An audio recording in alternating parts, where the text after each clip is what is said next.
Assalamualaikum warahmatullahi wabarakatuh. Bismillahirrahmanirrahim. Innal hamdalillah nahmaduhu wa nasta'inuhu wa nastaghfiruh wa na'udzu billahi min syururi anfusina wa min sayyiati a'malina. May yahdihillahu fala mudhillalah wa may yudlil fala hadiyalah.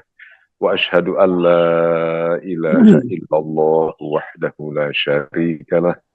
وأشهد أن محمدا عبده ورسوله لا نبي بعده اللهم صل على سيدنا محمد وعلى آل سيدنا محمد بسم الله الرحمن الرحيم واستعينوا بالصبر والصلاة وإنها لكبيرة إلا على الخاشعين. Sadaqallahul azim. Marilah bersama-sama kita bersyukur kehadirat Allah Subhanahu wa taala atas berkat rahmat, karunia dan nikmat Allah semata-mata kita hari ini masih dapat menjalankan hidup dan kehidupan kita, mendirikan sholat subuh sudah kita kerjakan, karena kita lebih bersyukur lagi. Ibu bapak sahabat-sahabat majelis cinta yang dirahmati Allah, kita akan memulai kembali kajian kita, yaitu kajian online majelis cinta. Namun sebelumnya saya mengajak ibu bapak sahabat-sahabat semua untuk bersalawat dan menyampaikan salam bagi manusia terbaik, pemimpin kita, junjungan kita, baginda Rasulullah Nabi besar Muhammad sallallahu alaihi wasallam. Allahumma salli ala Sayyidina Muhammad wa ala ali Sayyidina Muhammad. Ibu bapak sahabat-sahabat majelis cinta, sebagaimana yang telah kami sampaikan kemarin, dan ibu bapak sahabat-sahabat telah mengetahuinya pula dari flyer informasi yang sudah bisa diakses sejak beberapa hari yang lalu atau khususnya sejak kemarin terkait dengan tema pada hari ini, yaitu tema kita pada hari ini Kamis, bertepatan dengan tanggal 30 Januari 2025 atau bersamaan dengan tanggal 30 Rajab. Oh, sudah masuk bulan Sya'ban ya, Masya Allah. Tahun 1446 Hijriah. Masya Allah. Hari ini tema kita sekali pentingnya mengingat kematian dengan guru kita Ustadz Muhammad Nur Effendi. Guru kita adalah Ustadz Muhammad Nur Effendi. Langsung kita sapa beliau. Assalamualaikum warahmatullahi wabarakatuh, Ustadz. Waalaikumsalam warahmatullahi wabarakatuh. Gimana kabar, Ustadz? Sehat? Apa kabar? Alhamdulillah, saya sehat, Ustadz. Masya Allah, Masya Allah. Senang sekali bertemu Ustadz lagi. Masya Allah. Ustadz ada di Jakarta, apa di luar kota, Pak Ustadz? Hari ini, Pak Ustadz? Kebetulan Ada sambil di perjalanan nih, Ustadz. Masya Allah. Masya Ada jadwal Allah. taklim akbar sana. Masya Allah, Masya Allah. Insya Allah perjalanan Pak Ustadz lancar. Masih bisa kita lanjutkan Pak Ustadz ya ini Insyaallah. kajian kita insya Allah. Terima kasih Pak Ustadz memberikan waktu pada kami majelis cinta. Bila Ustadz sudah siap berkenan atau mungkin sudah bisa memulainya, kami mohon kesediaan Ustadz Nur Effendi untuk memulai kajian kita ini. Mangga Ustadz, kami persilakan dengan segala hormat. Silakan Pak Ustadz. Bismillahirrahmanirrahim. Assalamualaikum warahmatullahi wabarakatuh. Alhamdulillah. Alhamdulillahi rabbil alamin. Wassalatu wassalamu ala ashrafil anbiya wal mursalin. Sayyidina wa habibina wa syafi'ina wa maulana Muhammadin sallallahu alaihi wasallam wa ala alihi ashabihi wa ansarihi wa junudihi wa man jahada fillahi haqqa jihadi wa man tabi'a bisunnati ila yaumil qiyamah. Amma ba'du, farabbi shrah li sadri wa yassir li amri wahlul 'uqdatam min lisani yafqahu qawli. Allahumma inna na'udzu bika min an nushrika bika syai'an na'lamuhu wa nastaghfiruka lima la na'lamuhu. Asbahna ala fitratil Islam wa kalimatil ikhlas wa ala dini nabiyina Muhammadin sallallahu alaihi wasallam wa ala millati abina Ibrahim hanifa wa ma kana minal musyrikin. Qala Allah subhanahu wa ta'ala fi kitabihil karim وهو أصدق القائلين. أعوذ بالله من الشيطان الرجيم. بسم الله الرحمن الرحيم. كل نفس ذائقة الموت وإنما توفون أجوركم يوم القيامة فمن زحزح عن النار وأدخل الجنة فقد فاز وما الحياة الدنيا إلا متاع الغرور. وقال رسول الله صلى الله عليه وسلم ذكرى حازم اللذات. صدق الله وصدق Rasulullah sallallahu alaihi wasallam. Yang sama-sama kita hormati mediator kita Ustaz Iwan, mudah-mudahan selalu sehat walafiat, selalu mendapatkan limpahan keberkahan dari Allah Subhanahu wa taala. Khusus juga kepada seluruh jamaah Majelis Cinta yang dimuliakan Allah Subhanahu wa taala. Sebelumnya saya minta maaf, kebetulan ini sambil dalam perjalanan jadi agak sedikit goyang-goyang nih Bang Iwan. Insya Allah nanti kalau bisa sempat berhenti kita berhenti nih. Alhamdulillah, Tidak syukur apa-apa, kepada Allah Subhanahu wa taala. Pagi hari ini kita sudah memasuki bulan Sya'ban. Mudah-mudahan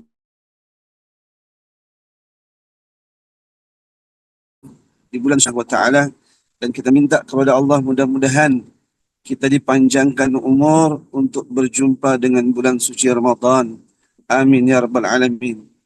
Jamaah Majelis Cinta yang berbahagia, hari ini kita akan berbicara sama-sama mempelajari tentang pentingnya zikrul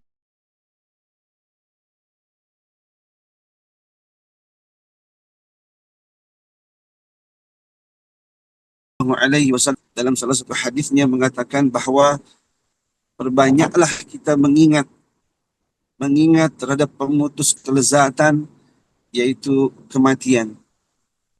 Kalau kita merenungkan tentang umur kita, tentang usia kita, dari waktu ke waktu, dari menit ke menit, dari jam ke jam, dari hari ke hari, bahkan dari tahun ke tahun, pada hakikatnya umur kita itu bukan semakin bertambah, akan tetapi semakin berkurang.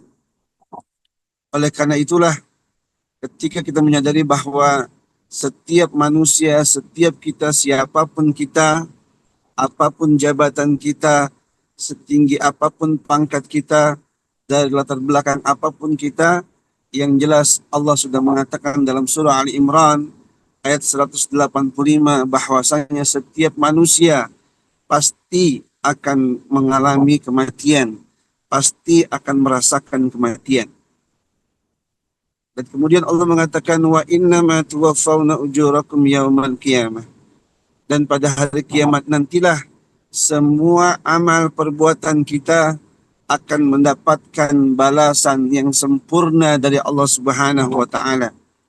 Dan barang siapa di saat itu mereka dijauhkan dari neraka dan kemudian dimasukkan ke dalam surga, faqad faz, maka itulah orang-orang yang memperoleh keberuntungan, itulah orang-orang yang memperoleh kebahagiaan karena telah dijauhkan dari neraka dan dimasukkan ke dalam surga. Dan ketahuilah, kehidupan dunia ini tiada lain hanyalah tipuan belaka. Ma'asyiral muslimin rahimakumullah, jamaah Majelis Cinta yang berbahagia,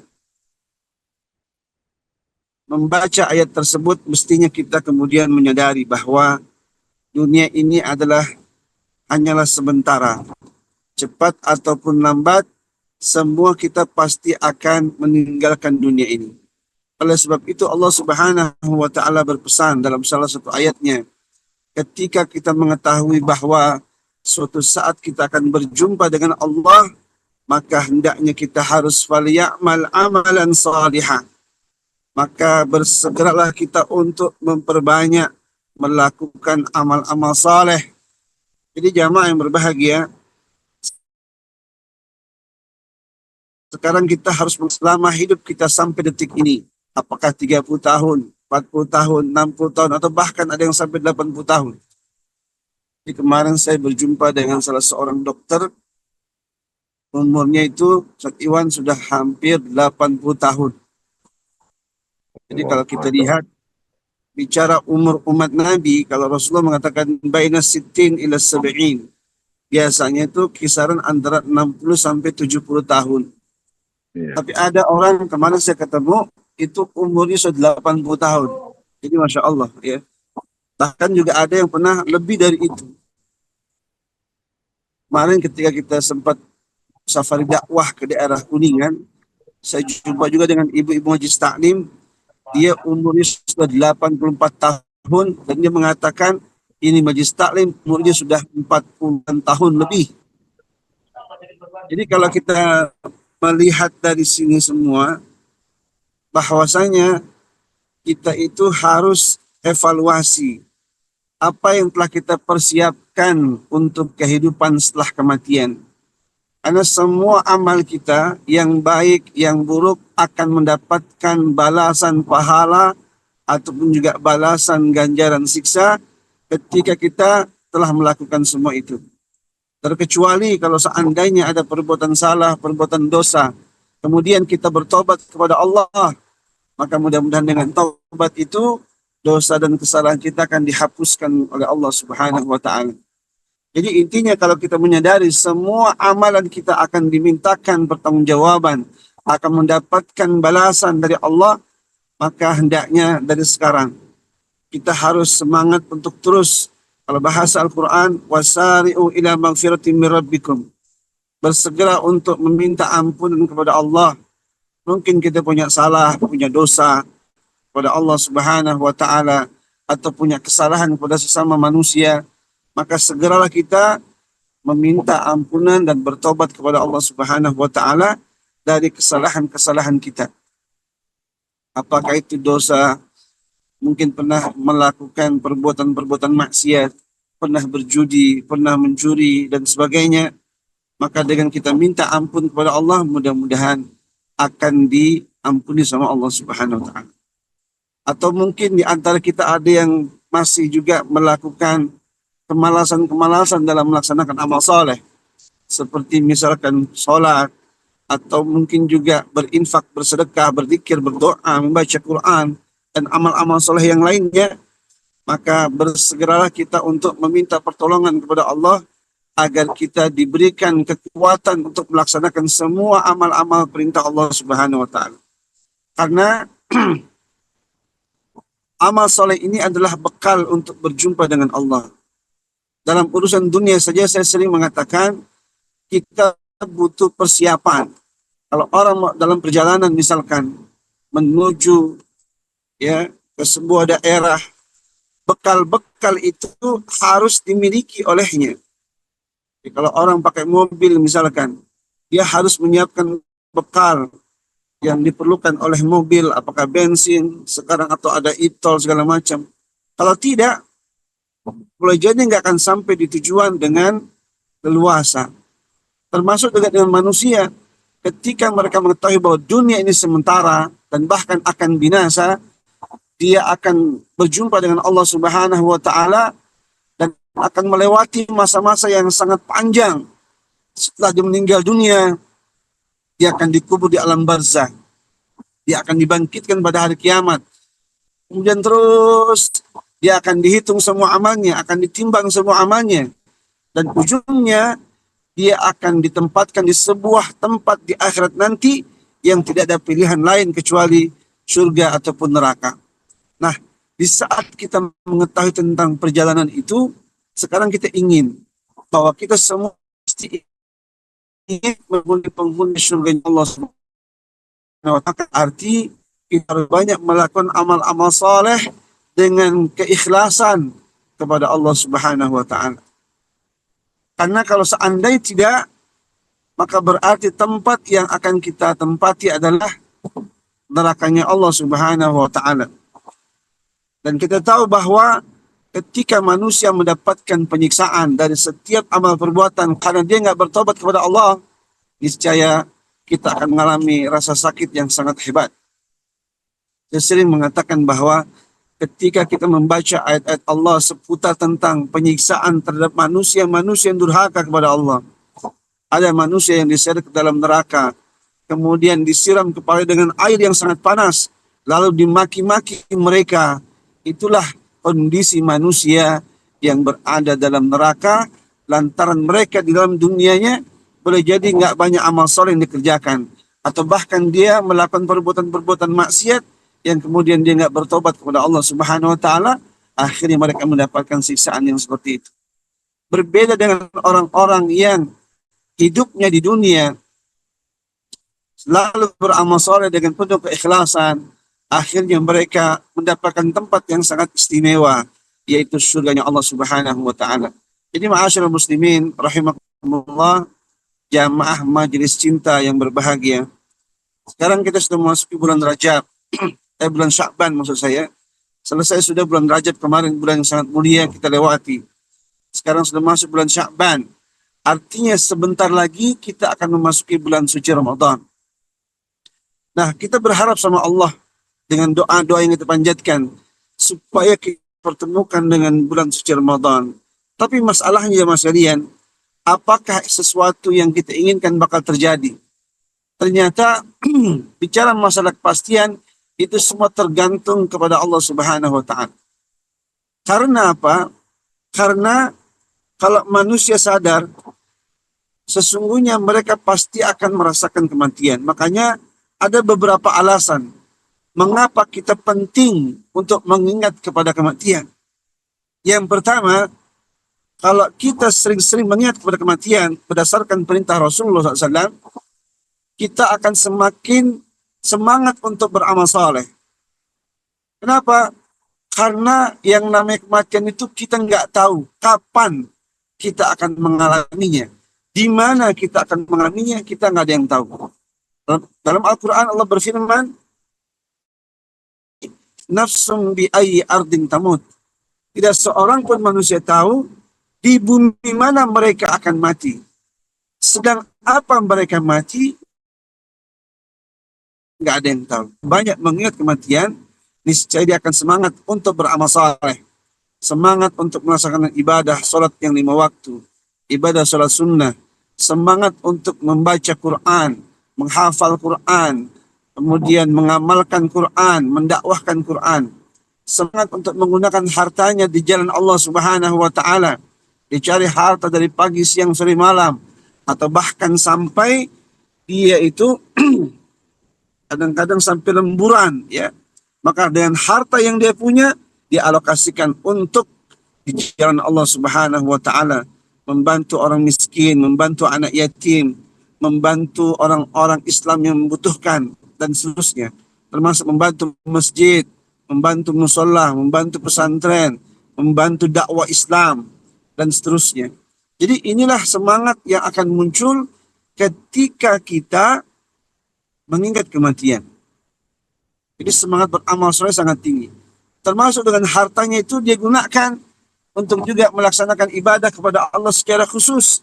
Misalkan dia berangkat haji, dia berangkat umrah, ya. Terus terang banyak orang mencari harta, sudah cukup hartanya, tapi dia lupa untuk melaksanakan dan menunaikan ibadah haji ke Baitullah. Padahal ini adalah rukun Islam, ya.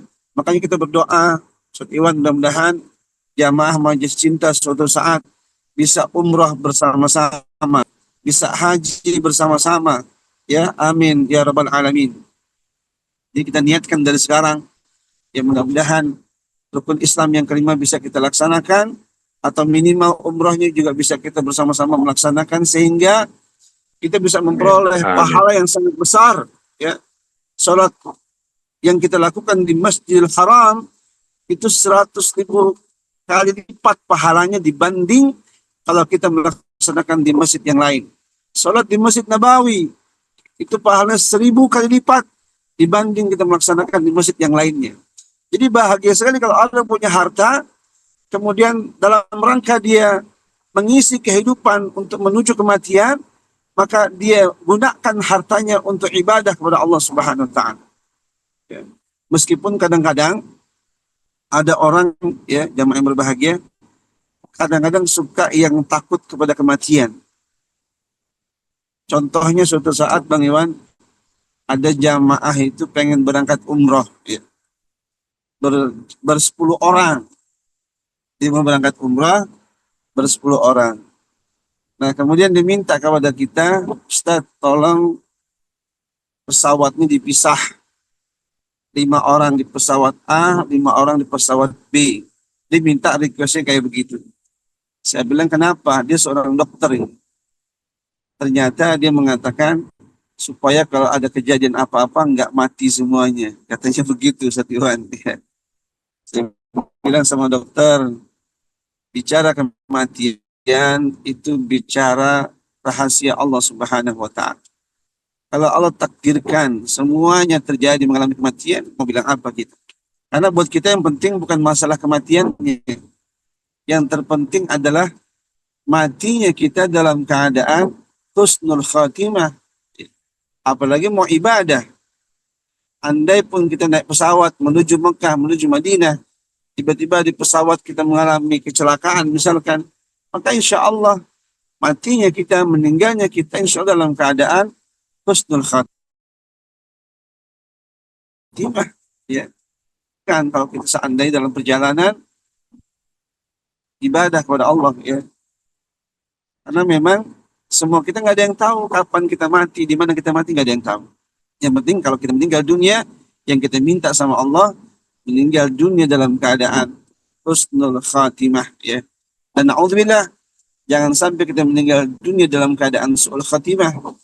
Karena pernah ada kejadian, saya pernah baca koran itu di daerah Jakarta Barat, ya. Korannya headline itu orang naik mobil berenam dia, bukan suami istri, dan naudzubillah mereka di dalam mobil itu ternyata sedang melakukan perbuatan maksiat kepada Allah Subhanahu wa taala. Mereka mabuk-mabukan, bahkan maaf, mereka melakukan pesta seks dan seterusnya. Akhirnya jamaah yang berbahagia, itu mobil akhirnya terjatuh dari flyover dan 2 orang dari 6 itu seketika mati dia, ya. Dan matinya dalam keadaan tanpa busana. Naudzubillah. Itu sempat beritanya sempat heboh ya, karena jadi headline. Dan inilah makna bahwa kematian itu rahasia Allah Subhanahu wa taala. Enggak ada yang tahu, ada yang lagi ibadah meninggal dunia, ada yang lagi berbuat maksiat dan dosa seperti ini meninggal dunia, ya. Naudzubillah. Bahkan saya ketika membaca korannya itu miris sekali sebenarnya. Karena orang yang mati itu bicara namanya baik banget. Namanya itu Abu Bakar. Padahal ya Allah, nama yang cakep mesti kan amalnya cakep. Namanya bagus mesti amalnya amal soleh. Tapi itulah jamaah sekalian, ya. Ternyata godaan orang untuk berbuat maksiat sangat besar. Sehingga dia lupa dengan namanya. Padahal kita tahu di zaman Nabi ada orang namanya Abu Bakar. Siapa dia? Dialah sahabat Nabi, mertuanya Nabi. Dialah pengganti Nabi ketika Nabi meninggal dunia sebagai khalifah yang pertama. Dialah yang memerangi orang-orang yang mau membayar zakat. Dialah yang menginfakkan seluruh hartanya di jalan Allah. Yang ketika Nabi bertanya, apa yang kau tinggalkan? Yang kutinggalkan untuk keluargaku adalah Allah dan Rasulnya. Dialah yang pernah mengatakan ibarat azan itu seperti api yang kalau sudah tiba harusnya segera ditunaikan. Harus segera disiram, kalau tidak bisa membahayakan dirinya. Ialah yang membenarkan peristiwa Al-Isra wal Mi'raj yang kemarin kaum muslimin pada hari Senin tanggal 27 Rajab, ya, banyak yang memperingati peristiwa yang sangat fenomenal ini. Peristiwa yang sangat hebat yang merupakan mukjizat Nabi yang terbesar setelah Al-Quran. Nabi diperjalankan Allah subhanalladzi asra bi abdihi lailan minal masjidil haram ilal masjidil aqsa alladzi barakna haulahu linuriyahu min ayatina innahu huwas samiul basir. Sampai dia mendapat gelar as-siddiq. Tapi hari gini jamaah sekalian, ada manusia namanya Abu Bakar matinya dalam keadaan berbuat dosa, berbuat maksiat. Naudzubillah min dzalik. Jadi jamaah yang berbahagia, kita kudu menyesuaikan nama kita yang baik, hendaknya jaga dengan amal-amal yang saleh, dengan amal-amal yang baik. Mengingat kematian itu nggak ada yang tahu. Kemudian jamaah yang berbahagia, pentingnya kita mengingat kematian. Yang kedua adalah supaya kita menyetop perbuatan-perbuatan maksiat maksiat dari sekarang. Jadi jangan sampai kita masih melakukan perbuatan-perbuatan dosa. Kenapa? Kematian akan tiba. Apa jadinya kalau seperti tadi itu? Lagi berbuat maksiat, lagi berbuat dosa, tiba-tiba ajal kita tiba. Tiba-tiba dipanggil sama Allah.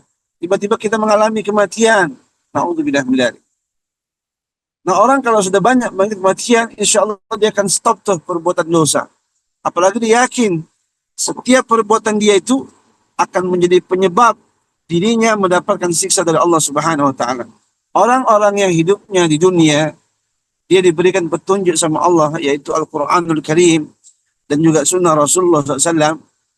Tapi ketika dia tahu bahwa di dalam Al-Quran ada larangan-larangan yang kalau dia melakukannya menyebabkan dirinya akan mendapatkan siksa dari Allah Subhanahu wa taala. Al-Quran mengatakan dalam surat Toha itu, "Waman a'radu an dzikri fa inna lahu ma'isyatan danka wa nahsyuruhu yaumal qiyamati a'ma." Orang yang berpaling dari Quran, Quran melarang jangan berjudi, jangan mencuri, jangan berzina, jangan membunuh, jangan durhaka kepada orang tua, jangan berbuat maksiat.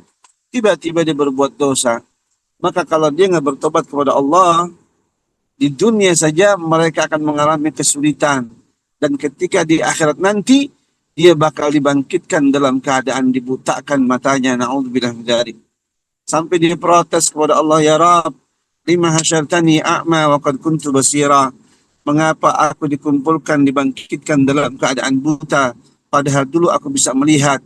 Allah Subhanahu wa taala menjawab, qala kadzalika atatka ayatuna fanasitaha wa kadzalika al-yawma tunsa wa kadzalika najzi man asrafa wa lam yu'min bi ayati rabbih wa la 'adzabul akhirah asyaddu wa abqa. Allah langsung bilang, ya, ini kamu mendapatkan balasan seperti ini karena dulu ketika kamu di dunia ada Al-Quran. Quran memerintahkan supaya sholat, puasa, zakat, haji, umrah, berbakti pada orang tua dan sebagainya. Quran melarang jangan mabuk, jangan mencuri, jangan berjudi, jangan berzina, jangan membunuh, jangan durhaka kepada orang tua. Ternyata kamu malah melakukannya. Maka dibutakanlah kamu pada hari ini, ya. Dan kamu dibutakan karena walam yu'min bi ayati rabbi, kamu enggak beriman kepada ayat-ayat Tuhanmu, enggak beriman kepada ayat-ayat Allah Subhanahu wa taala. Akhirnya wala adzabul akhirah asyaddu wa abqa. Orang itu akhirnya diazab, disiksa dengan siksaan yang pedih dan kekal. Na'udzubillah min dzalik. Maka dari itu jamaah majelis cinta yang berbahagia, kalau kita banyak mengingat kematian, insya Allah kita jadi hati-hati.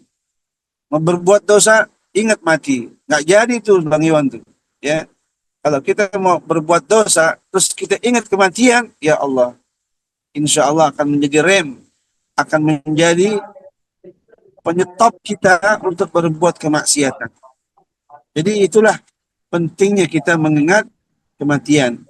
Karena kita yakin kalau kita mati dalam keadaan berbuat dosa dan belum mendapatkan ampunan dari Allah, niscaya hidup kita di dunia bakal susah dan akhirat pun kita akan mengalami kesulitan yang lebih parah, kesengsaraan yang lebih berat. Nauzubillah min dzalik.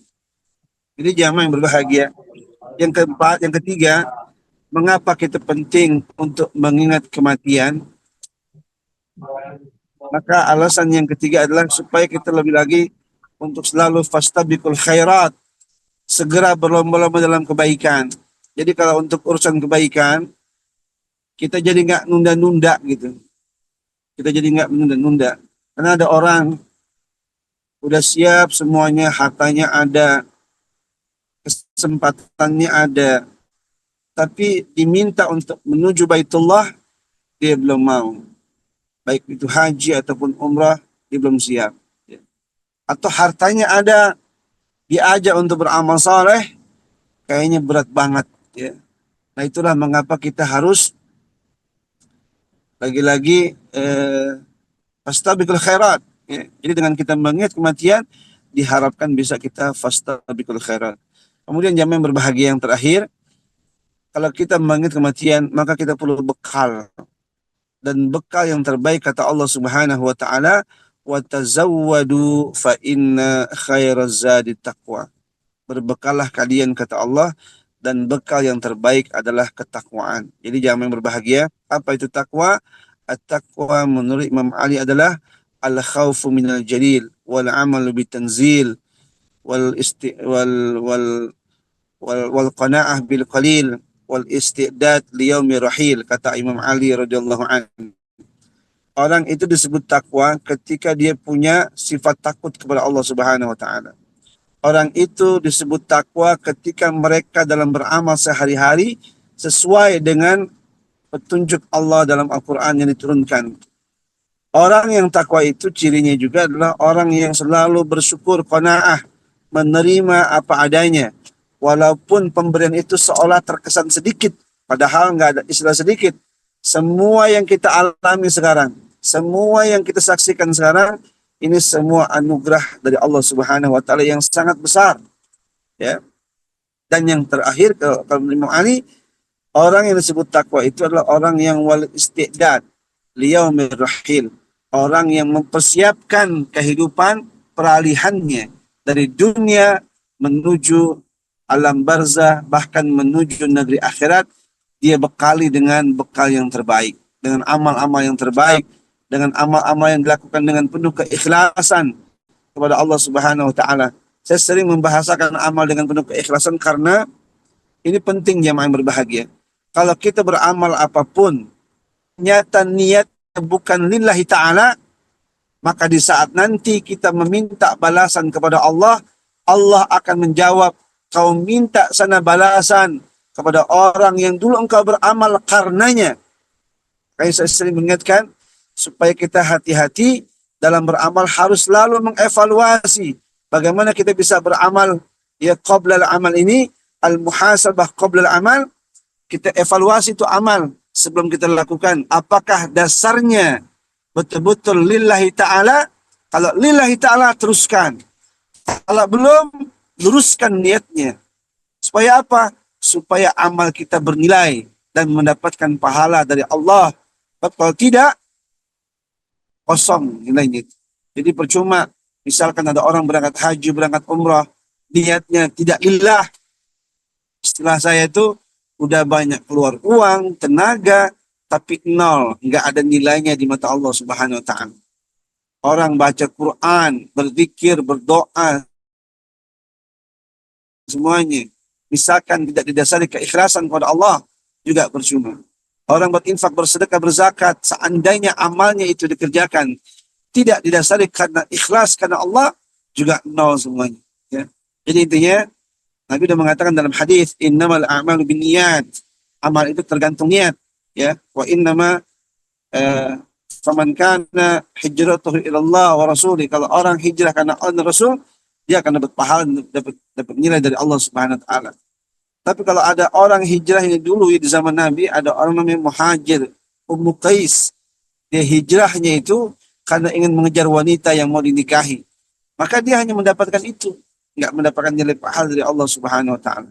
Jadi intinya, mari kita terus banyak mengingat kematian supaya kita semangat beramal soleh, supaya kita meninggalkan segala dosa-dosa kita, dan supaya kita semakin menyadari bahwa penting membekali diri dengan ketakwaan pada Allah Subhanahu wa taala. Demikian jamaah majelis yang berbahagia, mudah-mudahan kita semua ditakdirkan sama Allah ketika meninggalkan dunia ini dalam keadaan husnul khatimah, dalam keadaan beramal saleh kepada Allah. Ya, kita berharap dijauhkan dari perbuatan-perbuatan dosa, supaya kematian kita dijauhkan dari kematian yang su'ul khatimah. Na'udzubillah min dzalik. Allah alam bisawab. Pada Ustaz Iwan, demikian yang bisa saya sampaikan, kurang lebih saya minta maaf. Aku qouli hada wa astaghfirullah li wa lakum. Assalamualaikum warahmatullahi wabarakatuh. Waalaikumsalam warahmatullahi wabarakatuh. Terima kasih banyak Pak Ustadz. Jazakumullah. Jazakallah khairan katsira. Masya Allah. Barakallah Ustadz. Insya Allah sangat bermanfaat. Mengingat pentingnya kematian. Rupanya masih dari sudut pandang bahwa itu memang kita butuhkan karena tidak ada pilihan.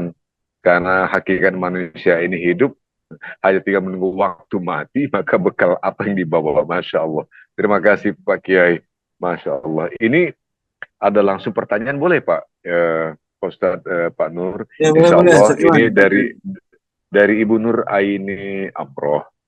Bismillah. Punten Pak Ustadz. Ada yang lalu, peristiwa yang lalu maksudnya mungkin khilaf pernah berbuat maksiat.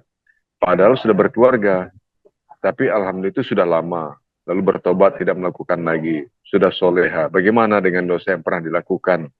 Dan tobat juga yang telah dilakukan. Dalam kehidupannya jalan sekarang, masih menanggung dosakah yang bersangkutan? Dengan maksiat yang lalu, walau sudah bertobat, tidak berbuat lagi. Apakah Allah murka? Murkakah Allah? Atur nuhun, Pak Ustadz. Itu pertanyaan dari jamaah dari Pak Ustadz. Mohon berkenan, Pak Ustadz. Baik. Jadi kalau ada orang ketika hidup di dunia sekarang, ya, dia diuji sama Allah dengan berbagai macam ujian, bahkan akhirnya kadang-kadang bisa melakukan perbuatan maksiat dan dosa. Maka salah satu kewajiban yang mesti dia segera tunaikan adalah bertaubat kepada Allah Subhanahu wa taala. Bahkan dalam surat Ali Imran, Allah Subhanahu wa taala berfirman menjelaskan tentang ciri-ciri orang bertakwa. Ternyata memang orang bertakwa itu bukanlah orang yang tidak pernah berbuat salah, bukanlah orang yang tidak pernah berbuat dosa. Tetapi jelaskan walladzina idza fa'alu fahishatan aw zalamu anfusahum dzakarullah fastaghfiru lidzunubihim wa may yaghfiru dzunuba illallah wa lam yusiru ala ma fa'alu wa hum ya'lamun. Jadi orang yang bertakwa itu adalah orang yang ketika berbuat salah, berbuat dosa, dia segera ingat kepada Allah. Dan kemudian dia minta ampun kepada Allah. Dan dia yakin, wa may yaghfiru dzunuba illallah. Enggak ada yang ngampunin dosa kecuali Allah Subhanahu wa taala. Wa lam yusirru ala ma fa'alu wa hum ya'lamun. Cuman orang takwa itu ketika udah berbuat salah, berbuat dosa, diminta ampun sama Allah dan dia yakin akan diampuni, dia kemudian tidak mengulangi lagi. Dan dalam Al-Quran di surah Al-Furqan, orang-orang yang meminta ampun kepada Allah, illa man taba wa amana wa amila amalan salihah, faulaika yubaddilullahu sayiatihim hasanat, wa kana Allahu ghafurur rahim. Orang kalau sudah taubat, maka dosa-dosanya akan dihapus sama Allah Subhanahu wa taala. Sehingga kalau dia kemudian berbuat salah lagi, dia bertaubat lagi, Allah dah bilang tubu ilallahi taubatan nasuha. Bertaubat dengan Allah dengan taubat yang nasuha. Jangan taubat sambal, jangan taubat alias tomat. Sekarang taubat ntar kumat, ya. Maka bagaimana bisa kita itu taubatnya dengan sungguh-sungguh, ya. Dan tidak diulangi lagi. Andai pun kemudian syaitan menggoda dia untuk berbuat maksiat, maka dia segera taubat lagi kepada Allah Subhanahu wa taala dan yakin dosa apapun yang kita lakukan, dosa apapun yang kita perbuat, kalau kita munajat kepada Allah, minta ampun sama Allah, pasti akan diampuni sama Allah Subhanahu wa taala. Dalam kitab hadis Riyadhus Shalihin ada bab tentang taubat. Di situ ada kisah, ya, ada kisah ada orang pernah membunuh 99 orang. Bayangkan jamaah yang berbahagia. Ini sudah ngebunuh 99. Saya yakin di antara kita belum pernah ada yang membunuh kayaknya. Cuman orang ini juga kehebatan taubat kepada Allah ini. Sungguh-sungguh ingin kembali kepada Allah, minta ampun sama Allah. Maka datanglah dia kepada seseorang, ya, meminta pandangan. Ini juga pelajaran buat kita ini. Ya. Dia minta pandangan bagaimana menurut dia kalau saya bertobat kepada Allah, apakah akan diampuni dosa saya? Ternyata orang ini menjawab tidak akan diampuni. Akhirnya apa yang terjadi? Orang tersebut akhir membunuh lagi satu lagi. Ya. Sehingga menjadi 100 orang yang dibunuh sama dia. Bayangkan, nambah 100 malah tuh dosanya itu, membunuh orang.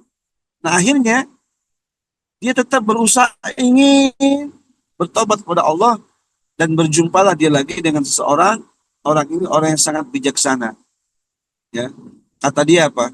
Ketika dia bertanya apakah saya mau bertobat sama Allah akan diampuni dosanya? orang itu menjawab iya akan diampuni dosanya. Tapi syaratnya engkau harus hijrah. Ya. Akhirnya dia hijrah tuh jamaah sekalian. Ini juga pelajaran penting buat kita. Ya. Kalau ada teman kita, kadang kita suka bercanda itu ya. Teman kita yang selama ini hidupnya seperti apa, banyak dosanya, banyak maksiatnya, atau belum menjalankan perintah-perintah Allah ya. Kemudian dia datang sama kita, ngobrol sama kita, maka jawablah ketika dia bertanya, misalkan, apakah kalau gue taubat akan diampun sama Allah?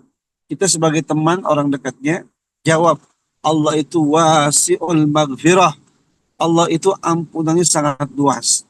Jadi kalau kamu mau taubat, pasti Allah terima. Ya, pasti Allah terima. Sama hal dulu pernah ada Setiwan, saya punya jamaah, ya, dia itu selama ini hidupnya banyak dosanya katanya. Menurut cerita dia itu, ya, di saat dia konsultasi khusus. Tapi di usia dewasa dia, itu dia belum bisa apapun. Ya, yang namanya sholat nggak bisa, ngaji nggak bisa. Sholat itu dari bacaan-bacaannya nggak bisa sama sekali. Padahal dia udah dewasa. Andai pun dia bertobat sama Allah, yang dia bisa apa? Paling dengan hartanya itu dia bisa berinfak, bersedekah dan seterusnya. Saya katakan Allah itu Maha Pengampun. Innallaha yakbalu taubatal abdi ma lam yughargir. Allah akan terima taubat seorang hamba sebelum nafasnya sampai di kerongkongan. Jadi apapun dosanya akan diampuni sama Allah Subhanahu wa taala. Ya. Jadi intinya kalau orang sudah taubat akan dihapuskan sama Allah. Sama seperti orang tadi, dia hijrah tuh. Bahkan di tengah perjalanan tiba-tiba dia meninggal dunia. Coba bayangkan jemaah sekalian, di tengah perjalanan sampai ada istilah perdebatan antara malaikat rahmat dengan malaikat azab. Menurut malaikat rahmat, ini bagian saya nih, ya. Orang ini sudah taubat sungguh-sungguh, dia sudah hijrah. Kata malaikat azab, bukan. Ini orang udah banyak dosanya, udah ngebunuh 100 orang, ya. Ini bagian saya, bakal diadab dia. Akhirnya apa jemaah sekalian? Inilah kehebatan orang taubat. Sampai saya membaca dalam riwayat ini, seolah-olah tanah menuju ada semacam keputusan supaya diukur jarak. Kalau menuju lokasi hijrahnya itu lebih dekat, maka dia akan menjadi bagian malaikat rahmat. Tapi kalau tidak, menjadi bagian malaikat azab. Setelah diukur ya mas kalian, ternyata diukur lebih banyak menuju ke lokasi yang bakal dia hijrah. Bahkan ada sebuah analisa seolah-olah tanah itu bergeser ya mas kalian. Ya, digeser oleh Allah Subhanahu wa taala. Itulah kehebatan taubat. Makanya saya mengatakan kepada kita bersama, bagi kita yang banyak salah, banyak dosa, jangan putus asa. Jangan kita putus asa. Segera taubat sama Allah, yakinlah kita akan mendapatkan ampunan dari Allah Subhanahu wa taala. Wallahu a'lam bishawab. Itu Ustaz Iwan. Masya Allah Ustaz. Ada dua lagi pertanyaan, mungkin nanti Ustaz bisa jawab dengan singkat atau padat. Mohon izin ya Pak Ustaz. Tapi tadi saya sangat terkesan dengan tadi Pak Ustaz mengingatkan bahwa Allah itu Maha Pengampun. Allah itu wasi'ul maghfirah. Wasi'ul maghfirah. Masya Allah. Yang pertama Pak Ustaz, pertanyaan berikut dari Ibu Halimah. Assalamualaikum Ustaz. Benarkah seorang mukmin yang soleh saat meninggal nanti kuburnya menjadi bagian dari taman-taman surganya Allah Subhanahu wa taala ya Ustaz? Apakah begitu? Apakah sedikit pun tidak lebih dahulu mendapatkan azab kubur? Lalu apakah kenikmatan taman surga ini berlangsung hingga kiamat nanti Pak Ustaz? Mohon berkenan Pak Ustaz. Ya. Ini bicara masalah perjalanan kehidupan dari dunia sampai akhirat. Maka setelah kematian yang dialami oleh manusia, dia akan masuk ke alam barzah. Alam barzah itu bisa jadi nikmat yang dialami sama orang, nikmat kubur atau azab kubur. Ya, dalam keyakinan kita itu ada dua. Kuburan bisa jadi sebuah yang mengalami kenikmatan, bisa jadi juga tempat yang akan mendapatkan azab. Ya. Dalam surat Yasin kalau kita baca, ada ayat yang berbunyi, ya wailana man ba'atsana min marqadina hadza ma wa'ada ar-rahman wa sadaqal mursalin. Ketika ada orang di dalam kubur, tiba-tiba dia berkata, ya, bahwa ada alam kemudian, man ba'atsana min marqadina, siapa yang membangkitkan kami setelah di alam kubur ini? Hadza ma wa'ada ar-rahman. Allah menjawab, inilah janji Allah yang Maha Rahman dan betullah Rasulnya. Jadi di saat kita berada dalam kubur, dalam situasi yang mungkin kita akan mengalami azab Allah, akan mengalami nikmat kubur ya. Suatu ketika nanti pun kita akan mengalami hari dibangkitkan dari alam kubur menuju ke alam mahsyar ya. Hari kebangkitan, yaumul mahsyar. Nah, kalau ada orang mengalami kehidupan kenikmatan, maka dia akan terus mengalami di suasana kehidupan di alam barzah itu dengan kenikmatan dari Allah Subhanahu wa taala.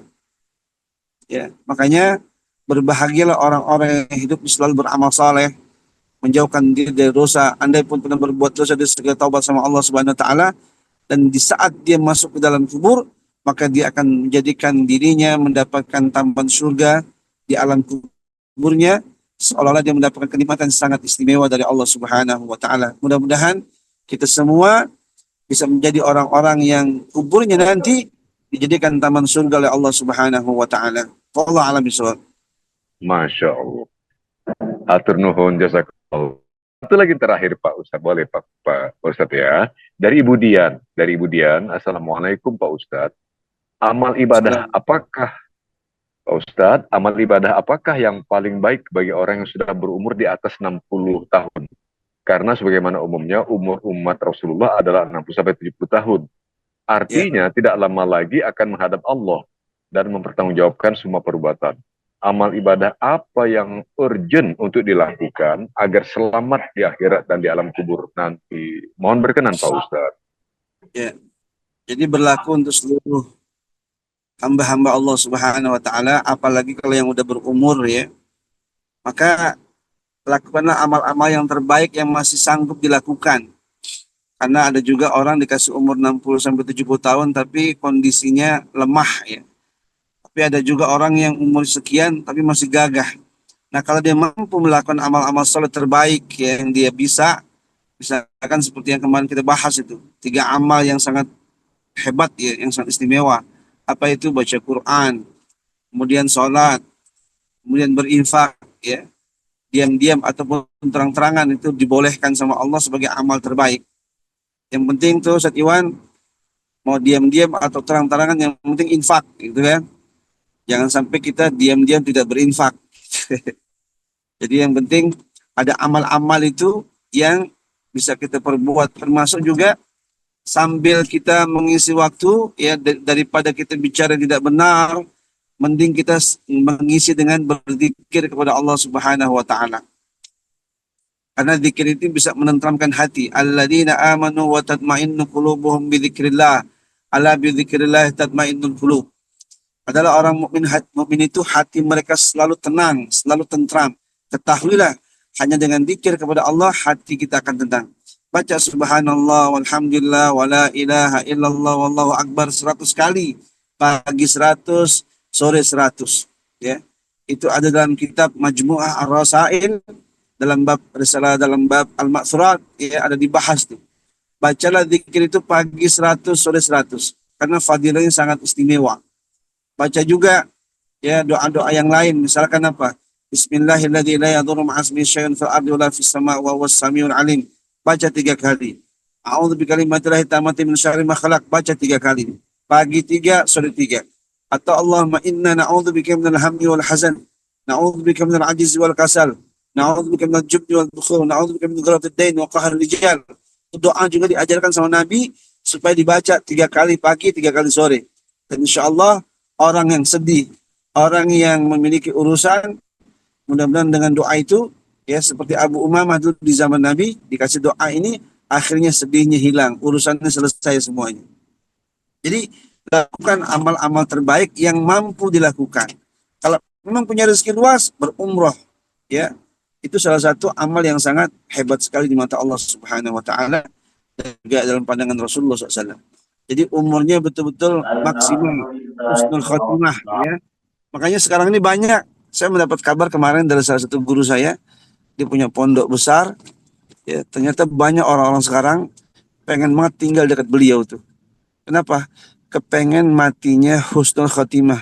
Jadi mereka yang udah pensiun, bahkan dari kalangan jenderal-jenderal ada juga gitu. Mereka pengen datang ke situ, pengen tinggal di situ, supaya dia bisa menghabiskan ujung-ujung kehidupannya dengan beribadah kepada Allah, ya, sholat di situ, di situ dan sebagainya.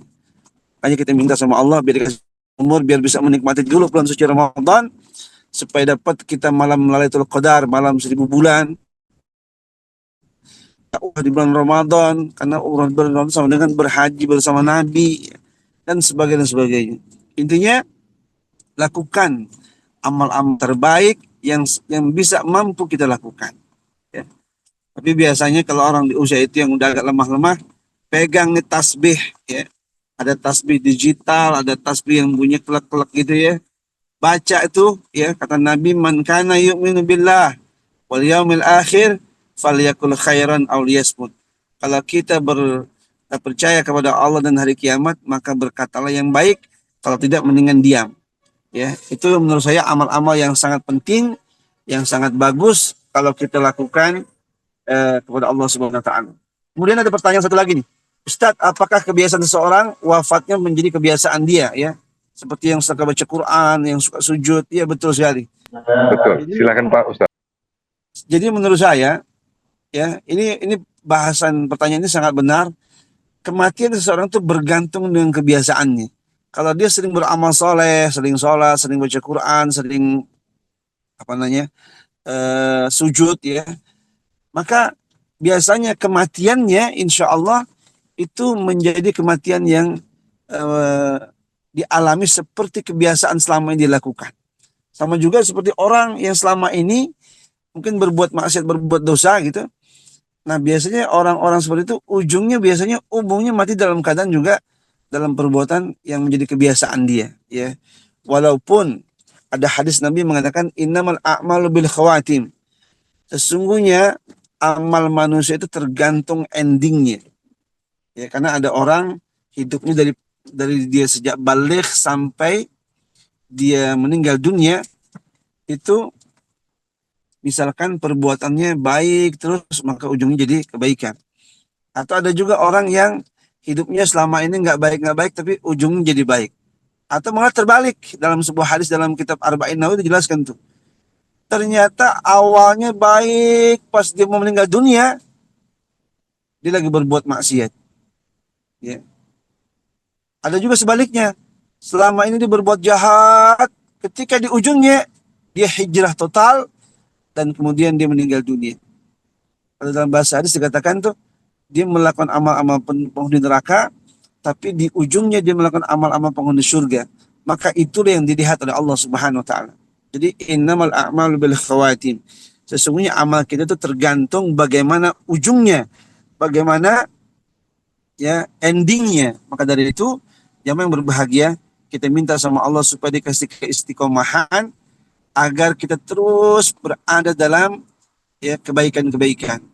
Dan andai pun suatu saat kita terjatuh, terjerumus berbuat maksiat, segera sadar dan kemudian segera kembali ke jalan Allah Subhanahu wa taala. Ini ada pertanyaan terakhir nih, Setiwan. Apakah nanti Silakan. di akhirat Ya. mendapat sisa dulu, lalu mendapat ampunan, atau Iya. tidak mendapat siksa sama sekali? Sama sekali atas dosa-dosa. Silakan Pak Ustadz. Jadi kalau orang yang sudah bertobat kepada Allah Subhanahu wa taala, dia mudah-mudahan nggak akan lagi lewati masa-masa penyiksaan. Akan tetapi orang-orang yang berbuat maksiat, ya, dia masih punya iman kepada Allah, bukan menjadi orang yang kafir pada Allah Subhanahu wa taala. Andai dia meninggal dunia, ya, maka semua amal dia akan dibalas sama Allah Subhanahu wa taala. Cuma nanti akhirnya setelah penyiksaan demi penyiksaan dialami, nanti dia akan kemudian diangkat oleh Allah Subhanahu wa taala untuk kasarnya itu dicuci dulu, baru kemudian dimasukkan ke dalam surganya Allah Subhanahu wa taala. Karena itulah kehebatan beriman kepada Allah. Jadi Allah masih melihat imannya ada, meskipun selama hidupnya dia pernah berbuat salah dan tidak meminta ampun sama Allah, tapi akhirnya dia juga mendapatkan penyelamatan dari Allah Subhanahu wa taala untuk menikmati surganya Allah Subhanahu wa taala. Tapi kita nggak mengharapkan itu jamaah, ya. Karena nggak ada seorang pun yang ingin hidupnya lalu di akhirat mau disiksa dulu, nggak ingin deh, nggak akan bisa, nggak akan enak gitu. Karena Yang namanya siksaan saya sering bilang ya, di dunia saja disiram pakai air panas gitu udah kayak apa itu. Dibakar kayak apa kita melihat orang kebakaran rumahnya misalkan. Ya. Apalagi di akhirat. Andai pun terjadi seperti yang disampaikan dalam pertanyaan itu, otomatis dia mau nggak mau harus mengalami perbuatan tersebut ya dengan siksaan dari Allah. Tapi kalau dia masih beriman kepada Allah Subhanahu wa taala, maka iman itu masih dinilai dan dilihat sama Allah sebagai pertimbangan. Kemudian akhirnya dia ya diproses, ya dimandikan istilahnya, dicuci dulu dan baru kemudian masuk ke dalam surganya Allah Subhanahu wa taala. Wallahu a'lam. Masya Allah, Pak Ustadz itu tadi pertanyaan untuk jawaban untuk pertanyaan Pak Riki dan Pak Agus tadi. Ada satu lagi singkat saja Pak Ustadz kalau boleh dari Pak Ya, Armai. saya lihat ada Apa pertanyaan apa terakhir nih. apa Tanda-tandanya apa kalau tanda-tanda orang udah kalau taubat itu? taubat kita diterima Allah? Mohon berkenan Pak Ustadz. Baik, indikasi orang taubatnya diterima sama Allah Subhanahu wa taala tampak sekali dalam kehidupan keseharian ya. Dari semangat ibadahnya lebih kelihatan lagi. Jadi semangat ibadahnya lebih kelihatan, semangat berbuat solehnya, beramal solehnya juga lebih kelihatan, dan berubah total ya dalam keseharian itu berubahnya kelihatan semua. Itu indikasi bahwa orang ini ketika taubat betul-betul kelihatan. Ya, seperti sekarang kita saksikan banyak orang-orang yang sudah hijrah yang misalkan dalam kacamata kita maksudnya dia sudah taubat kepada Allah, maka lingkungannya pun sudah mulai berbeda. Dalam arti berbeda, dia banyak berkumpul dengan orang-orang yang baik ya. Kenapa? Karena kata Nabi, almar'u ala dini khalili falyanzur may yukhalilu. Kita itu berkawan sangat tergantung ya. Agama kita itu sangat tergantung dengan siapa kita berkawan. Makanya sampai Nabi bilang, falyanzur may yukhalil. Maka lihatlah dengan siapa dia berkawan. Nah, makanya orang kalau sudah taubat biasanya juga akan punya circle pertemanan yang baru gitu. Jadi ada teman-teman yang spesial yang bisa melingkungi dia, yang melindungi dia, menjaga dia terus beramal dengan amal-amal yang diperintahkan sama Allah Subhanahu wa taala. Jadi indikasi sangat tampak dari ya kalau orang itu diterima amal hari-hari, semangat dalam beribadah, punya pertemanan khusus di lingkungan kehidupannya, dan otomatis kemudian dia udah gak melakukan perbuatan-perbuatan yang dilarang sama Allah Subhanahu wa taala. Wallahu a'lam bishawab. Demikian Ustaz Iwan. Mohon maaf lahir Masya batin. Allah. Masya Allah. Mudah-mudahan Terima kasih banyak Pak Ustadz. sama-sama Ustaz Iwan. Mohon maaf lahir batin kalau ada yang salah-salah kata. Dalam Luar biasa perjalanan sekali.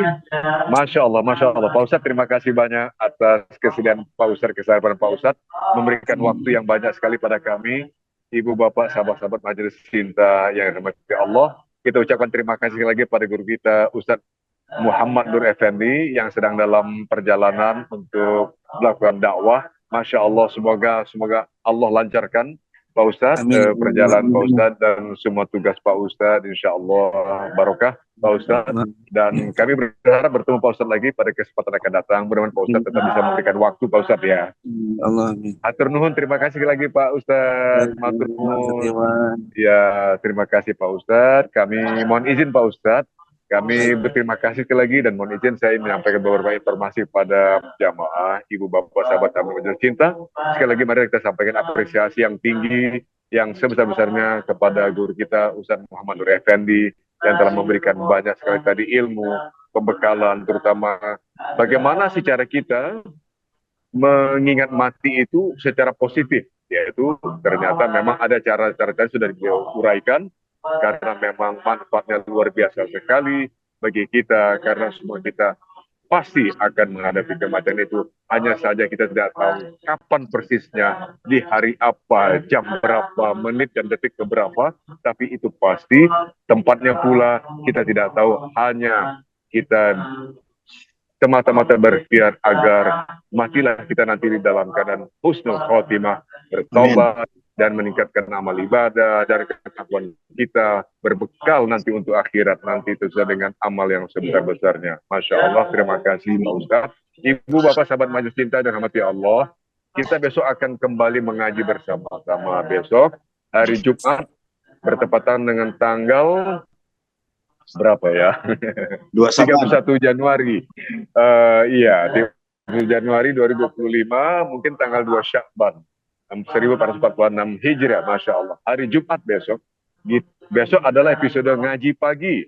Kita akan membaca surat Al-Asr. Surah Al-Asr ngaji pagi bersama guru kita Ustadz Fatullah MAG. Besok kita akan bersama Ustadz Fatullah MAG.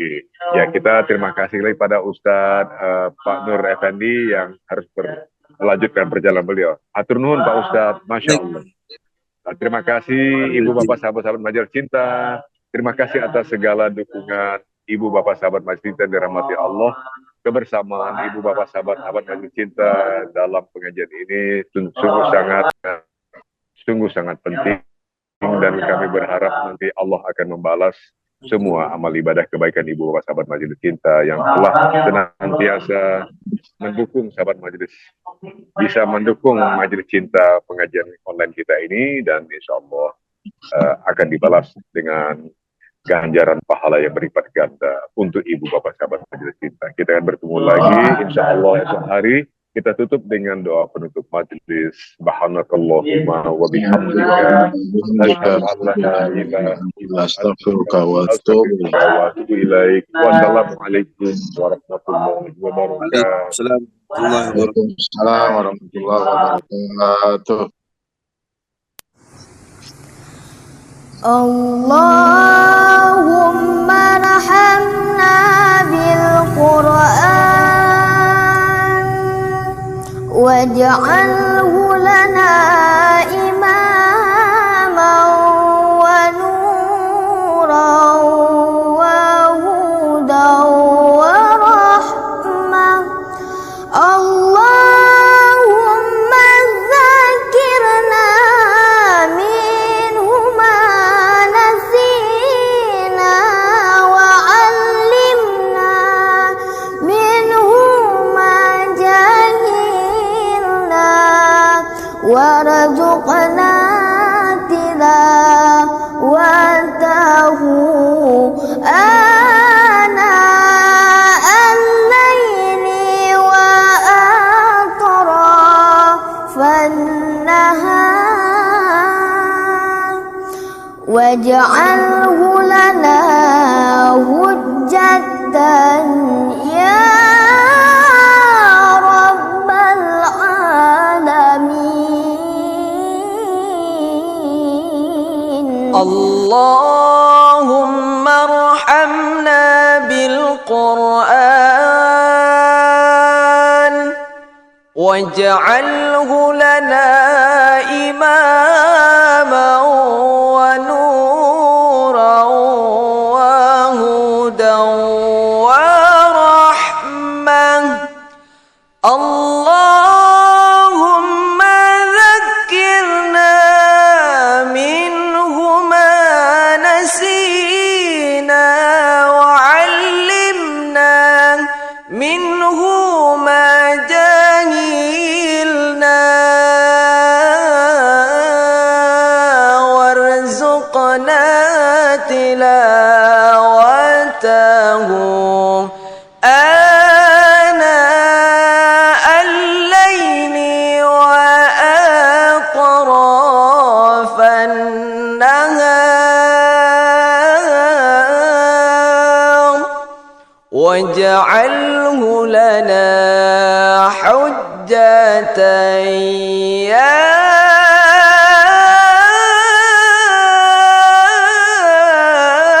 rabbal alamin.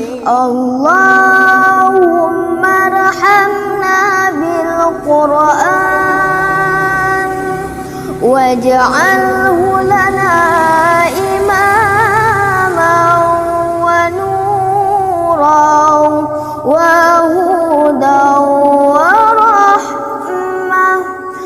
Allahumma zakirna minhu ma nasina wa 'allimna minhu ma jahilna